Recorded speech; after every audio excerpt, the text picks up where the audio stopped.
Miles here from Miles More Members. In this video, I'm going to be sharing with you 5 simple strategies that, if implemented, are going to add 15 to potentially 100 new members to your club every single month. Now, these points that I'm going to share with you are the most common sense, but not always common practice things you could ever imagine.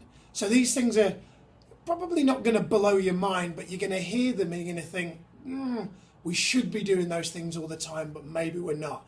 So I'm going to get straight to it.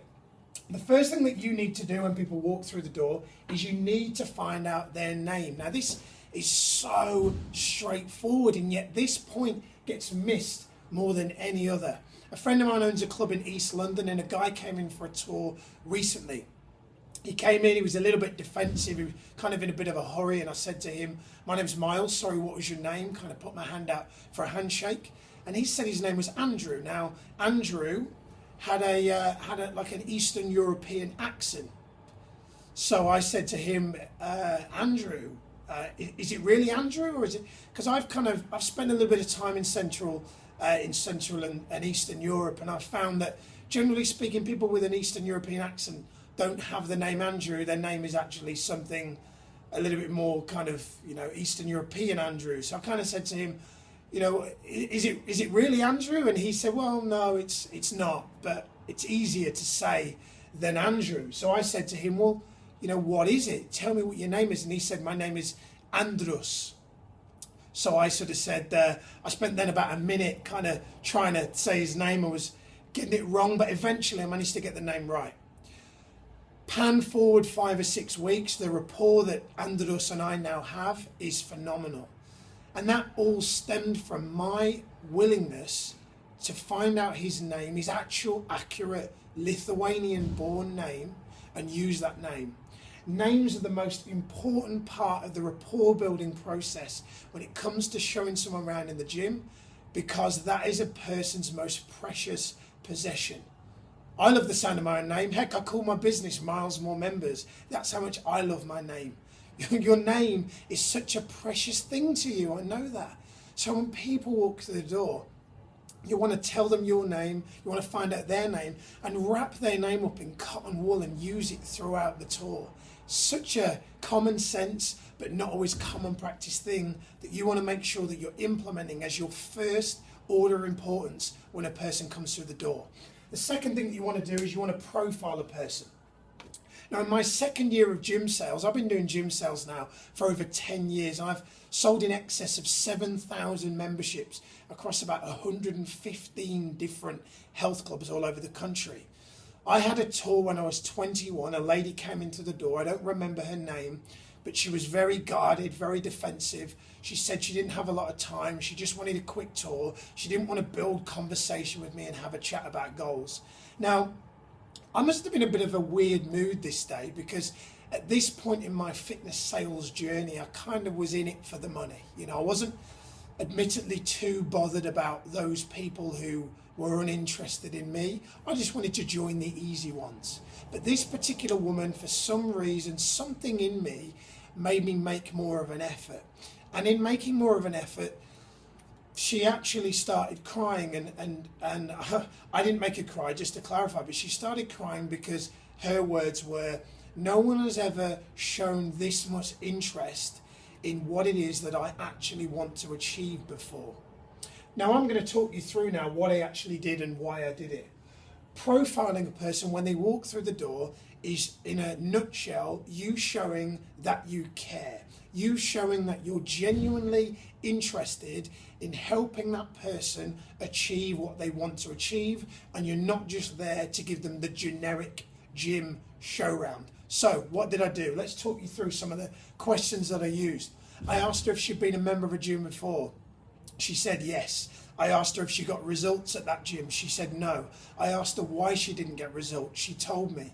I said to her, what made you leave that club? Did the staff help you get results? Were the personal trainers there effective, or were they just kind of messing around on reception on Facebook? I said, what are you looking to achieve? I said, why are you specifically looking to achieve that? And I said, for what purpose are you looking to achieve that goal? I didn't just give her a generic show around. I went into the specifics of what she wanted to achieve and why she wanted to achieve it. And that is so important. If you get this wrong, if you don't show that you're genuinely interested in what a person wants to achieve, don't be surprised if they go home to think about it and join your competition who are over the road. Get this right and you're going to go a long way to getting the person to join your club. The third thing that you need to do is you need to tour them in a way where you focus more on the benefits rather than the facilities. Now, I know there's some of you out there that have probably got really modern clubs with fancy facilities from 2014 and the latest Turbo 2000 treadmills with TV screens. Who gives a damn? All I care about is that you can help me to achieve my fitness goal. If your treadmills have got TV screens in, great. It's a nice little unique selling point. But the fundamental reason why people join a health club is because it makes them feel good. And I'll go even deeper than that. The main reason people join is because of how the staff make them feel. That may cause some controversy with some of you out there, and you may pride yourself in the fact that you've just spent £5,000 on a new bit of kit. But I promise you, people don't care as much about your facilities as you think.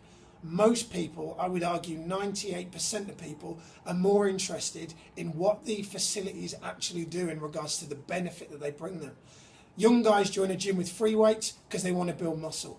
Ladies join a ladies only facility because they want to feel comfortable in the gym environment.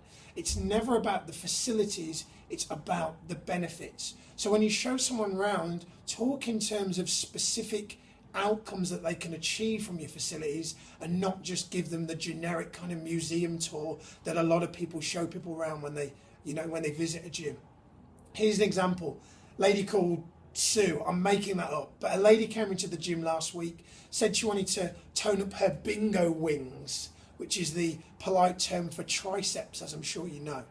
So what I did is I decided to, rather than give her a generic tour, I said, Sue, here's the tricep extension. This machine will help you to work your bingo wing. Notice that I use the term bingo wing and I don't use tricep because she doesn't care about triceps. She cares about her bingo wings. So what I did is I showed her the tricep extension. I demonstrated it. I got her to have a go. And I said, Sue, this is the bingo wing obliterator. We're having a bit of a joke. I said, this is going to help you to tone your bingo wings for, and I think it was something like a sister's birthday party or something, and she was wearing a sleeveless dress. I said, how does that sound? And she was like, that's fantastic. It's like you've created the machine for Sue. She was ecstatic and she joined, obviously. The fourth thing that you want to do is you want to go for the close. Now, this is where a lot of people miss the mark. So you've got the names, fantastic. You're building some solid rapport. You've profiled, you've established what the person wants to achieve, and you've done a tour that's very specific to what a person's outcomes are. Fantastic. The problem now is, how do you transition them into joining unless they've said, give me a form? What you need to do is you need to ask what I call some trial close questions. You need to ask questions such as, so Sue, could you see yourself training here? Sue, how does everything sound that I've told you? And Sue, do you feel comfortable with the club and with the environment? Closed questions are imperative. Otherwise, how do you know whether a person is ready to actually join your club? Without the close, you won't know whether a person's ready to join unless they tell you. And sometimes, in fact, most of the time, people need you to lead them into joining your club. And the last point, which kind of ties in with the close, is have fun. A lot of people have this misconception that selling is a bad thing and it's manipulative. There's nothing wrong with selling if you believe wholeheartedly in what you do and if you know that it adds massive benefit to people's lives. I know that being good at sales in the fitness industry helps people to get out of their own way. It helps those people who think that they don't need to exercise to get rid of that limiting belief and to install the belief in their mind that you're the kind of environment that can help them to achieve what they fundamentally want to achieve. I look forward to seeing you in the next video. I hope this video has been useful. If it has, please put some comments in the box below, give me some feedback, and drop me an email if you want to know more about me at miles@milesmoremembers.com. Take care, speak to you soon.